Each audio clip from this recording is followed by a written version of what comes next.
In the era of the 20-second soundbite or quickly getting your news from TikTok, the conservative leader Pierre Poilievre has turned that all up on its head and released a 18-minute video dealing with one of the most significant public policy issues facing Canada and arguably North America, and that's our housing crisis. Hello, I'm Adrienne.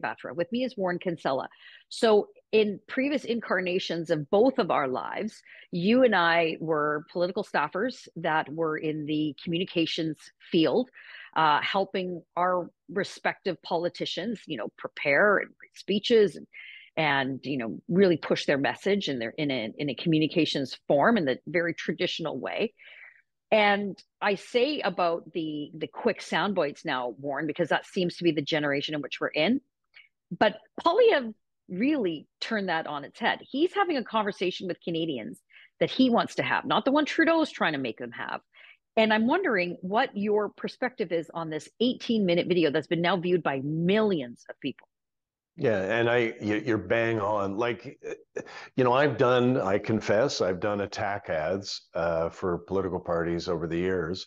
And generally the rule of thumb, as you suggested, you can't go more than 90 seconds. Mm-hmm. You can't have, a lot of complex information in it. And it's got to be super hot. It's got to be tough. It's got to be angry. It's got to be really pushy in order for people to watch it. Well, Poilievre didn't do any of those three things. He did a video that was really long. He did a video that was actually kind of complex about the housing crisis, and his tone was measured and informative, and people loved it. And I think there's a lesson there for all the political parties. Poilievre kind of schooled everybody and said, look, I'm going to have a serious discussion about a serious issue, and I'm going to gamble that people want that and want to see it. And they did. Like, it just did gangbusters. And now, as one columnist put it, and this columnist is no fan of Pierre Poilievre owns the housing issue in Canada now. Now, the reason why his numbers were so great on it is because it was really well done. The production values were excellent. It hung together. But I think also it talked about a number one issue for Canadians, which is the housing crisis. The Trudeau guys are not talking about it. They're talking about woke stuff. They're talking about the climate crisis all the time. They've left that part of the waterfront to Pierre, and he's seized it and he's benefiting from it. And I think it's in part, Warren, why we're seeing so much, the Tories right now, at least outside of the election, are enjoying a considerable amount of public support. We talk about it regularly. If an election were held today, I think Pierre Poilievre is looking at potentially a super majority in terms of what he would get in seat counts. The latest projections are incredible. But I think that there is the discussion that's happening in the homes of Canada, if you have a home, is how are we going to let a generation get into the housing market? And I think what was interesting about that video is it was overtly political, to be sure, but he showed the sort of the moving head of Justin Trudeau, but just indicating where things have gone since he's been in office. I thought that was a very good way of demonstrating it. But you see the younger folks moving their vote over and saying, hey, I'm going to give the Conservatives a shot here. I'm looking at them. The very same people who likely voted for Trudeau back in 2015, they've abandoned him. It's a different perspective. Yeah, well, the Liberal Party has owned the young vote, the youth vote, who don't always come out, but the Liberal Party has owned that vote for a generation. So a seismic shift has taken place. And women generally tend to hew to the progressive side of the spectrum, but young people just don't vote conservative. They don't. And that's what's happening. And Poilievre, I think, because, as you know, I've been quite critical of him in the past, I think he's kind of cooled it. He's changed the tone, he's changed his look, and he's talking about issues that people care about. Like, the one slide that really stayed in my mind is when he talked about, and hopefully we can show this. Yeah. I did not know it takes your average Canadian 25 years to save up for a down payment on a home. And like, you're in your beautiful home right now, I'm in my home right now.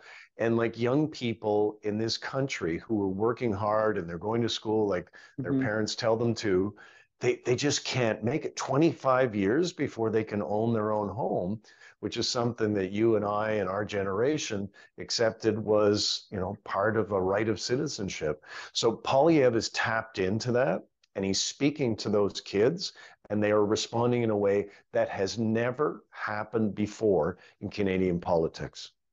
One of the things that we've always said, Warren, is, don't discount Justin. He's a very good campaigner. He's very, he's still charismatic. People still like to get their pictures and their selfies and whatnot with him. But it seems that doesn't, wherever Pierre Poilievre is going, same thing is happening. He's getting mobbed. He's getting all the pictures and all the photos. But I just want to sort of shift the conversation from that a little bit to just the bigger issue with what Justin Trudeau, like the Liberals have built their party around Trudeau. And back in the day when you were part of that party and working for Jean Chrétien, it was a different perspective, and it was a far more fiscally responsible Liberal government at the time. And the other fiscally responsible government that came after was, of course, Prime Minister Stephen Harper. These two prime ministers recently came together and met in a social setting, and they were there to support Israel. But you kind of hearken back to those days, don't you? Yeah, you do. And, there's a lesson here. And so, I think we should show, the Harpers, both Mr. Harper and Mrs. Harper, put up photos talking about their friendship and their great respect for Jean Chrétien. My guy, Chrétien, he's not so good with Twitter, so he hasn't done likewise. But I had dinner with him on Sunday night with my partner, and he was telling us about how much he really admires and likes the Harpers, and how much he enjoyed himself. Lawrence Martin had in the competition this week a column about this, about the respect between the two men, and because they were capable of tough decisions, because they had moral clarity, but they were also fiscally tough. They knew in order for us to have the social programs we love, we can't go bankrupt. And the one thing he pointed out that was very interesting is he said Justin Trudeau has not consulted with the great wisdom that is Jean Chrétien. And I know for a fact that Poilievre consults with Stephen Harper. Yes. There's a lot of experience. When you become prime minister, you're not a dummy. And there's a lot of experience there you can tap into. Poilievre taps into Harper's experience. Trudeau has not with Chrétien, and the proof is in the pudding. He is now, right now, if an election were to take place, Pierre Poilievre would get 3 times as many seats, the pollsters tell us, as Justin Trudeau. 3 times as many. It's a massacre like we haven't seen since 93 or 84. Yeah. Well, and what I think is so fascinating about this long form video that they put out on the housing market is, yes, great production, very well researched. You could probably quibble with some of the details in there, but that said, the overarching message is really resonating with Canadians of all political stripes, of all ages, of all generations.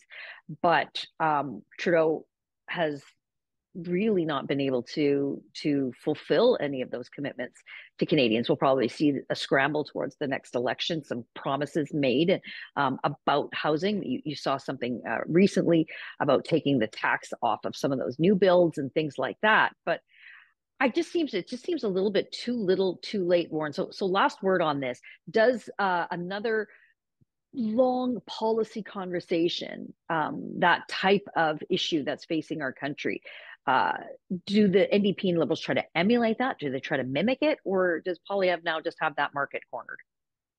I think he owns the housing issue now, because he's talking about it in a serious way. And obviously millions of people have responded to that. Like, as you know, full disclosure, I campaigned for Joe Biden in the last election.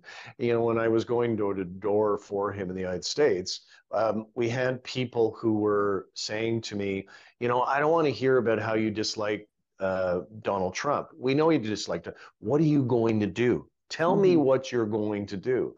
And that was the genius of the Poilievre video, is it wasn't, a long attack on Justin Trudeau. It was, here's the problem, and here's my idea for fixing it.